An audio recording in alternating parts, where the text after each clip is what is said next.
Hello and welcome to my 61st book synopsis.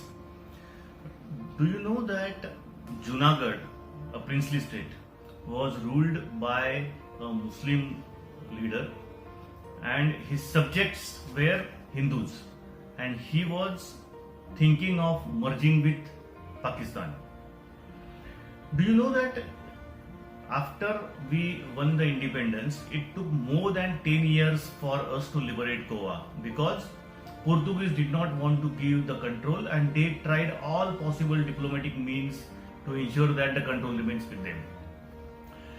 Do you know that Andaman Nicobar and Lakshadweep Island, how did that come to India? Was it always part of history in India or something else? Do you know that the Nizam of Hyderabad was keen on merging with, or he was leaning towards merging with Pakistan? However, Muhammad Ali Jinnah was not too keen for that. Two reasons. One is that it would have been difficult for him to manage the country either from West Pakistan or East Pakistan because it was in the middle of India. Second, two power centers would have got created because Nizam was equally powerful. These and many other facts and stories are there in the book that we are going to see today. The name of the book is, this is the book. The name of the book is We the People of States of Bharat, the Making and Remaking of India's Internal Boundaries. Well, from the book it is very clear that this 400-page book is about the formation, reformation and division of Indian states.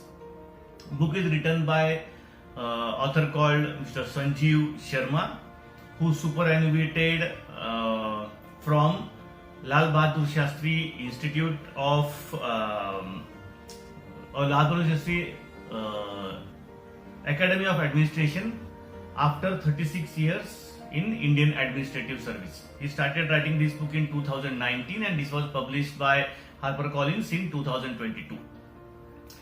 In 47, when we got liberated, we had 9 provinces and 562 princely states, and Dadra Nagar Haveli, Goa and Pondicherry, now called as Puducherry,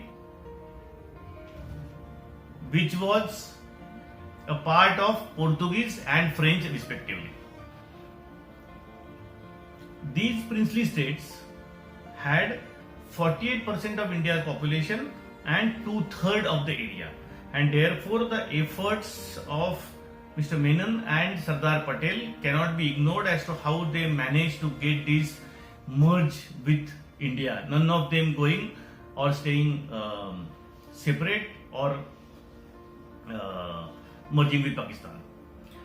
This book is written in a chronological order, so obviously the first chapter and the first big matter was Kashmir. The book talks about how the Indian army was kept on hold for a month till such time Sheikh Abdullah was released from prison by the king of Kashmir at that time, Hari Singh, as well as it talks about how Indian forces were stopped in between, surprisingly without any reason, when they were pushing back Pathan tribesmen and they were moving towards Muzaffarabad, which is in POK, so that POK remained in POK and we referred this matter to United Nations.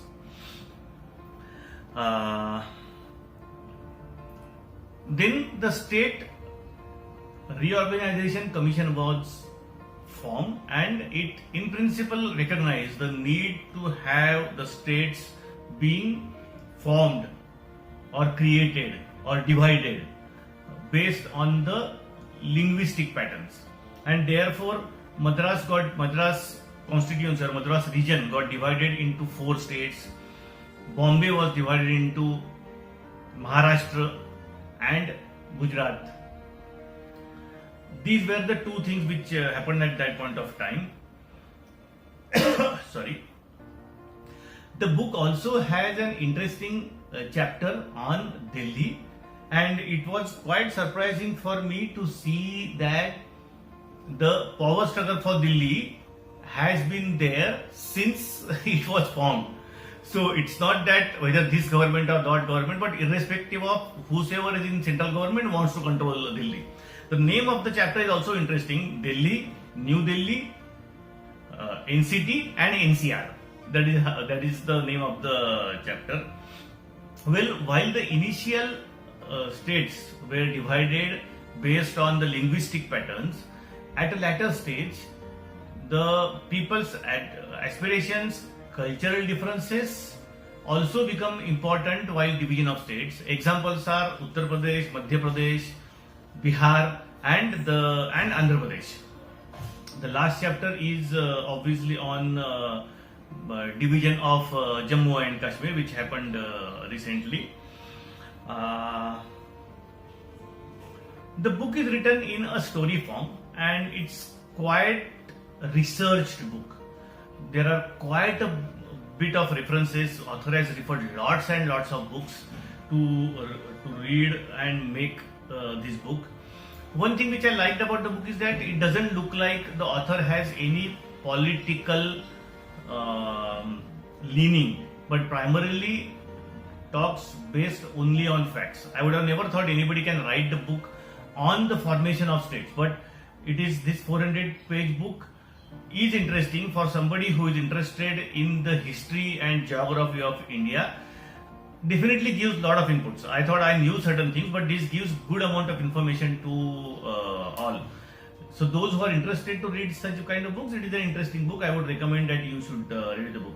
I think that's all from my side. Thank you so much. I will be posting this video on my Facebook page as well as on my YouTube channel. The name of both is Books From My Eyes. Please offer your constructive feedback, and if you like it, please subscribe as well as share with others so that they can get these regular updates. And please subscribe to the channel. Thank you so much. Bye bye. Take care.